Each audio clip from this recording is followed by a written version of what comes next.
तर त्या संदर्भात मी कलेक्टर साहेबांशी बोललेलो आहे। आपल्या जिल्ह्यामध्ये प्रशासनामध्ये बीडची लॉबी काम करते, याची माहिती माझ्या कानापर्यंत आलेली आहे।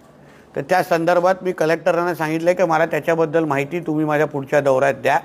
कोणाची अगर मक्तेदारी आणि दादागिरी इथे चालत असेल, बीड आपल्या राज्यातला एक महत्त्वाचा जिल्हा आहे, पण त्याही जिल्ह्याच्या नाव वापरून अगर इथे कोणी दादागिरी करत असेल त्या संबंधित, तर त्यांच्यापर्यंत आम्ही पोचू। काही गोष्टी माझ्या कानावर आलेल्या आहेत आणि सगळ्याच गोष्टी पत्रकारांसमोर बोलायच्या नसतात, पण माझ्या कृतीतून तुम्हाला दिसेल।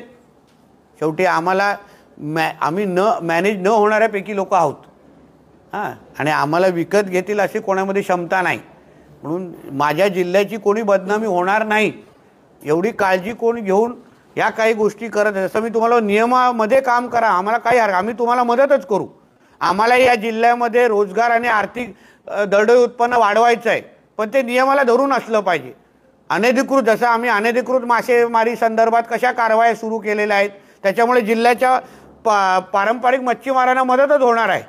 पण जो 12 नॉटिकल माईलचा नियम लावलेला आहे त्याच्यामध्ये तुम्ही मच्छीमारी करा, पारंपरिकांना पारंपरिकमध्ये करू, एवढाच माझा मुद्दा आहे। तसंच प्रत्येक खात्यामध्ये नियमाला धरून जो जो विषय असेल त्याला प्रोत्साहन दिलं जाईल।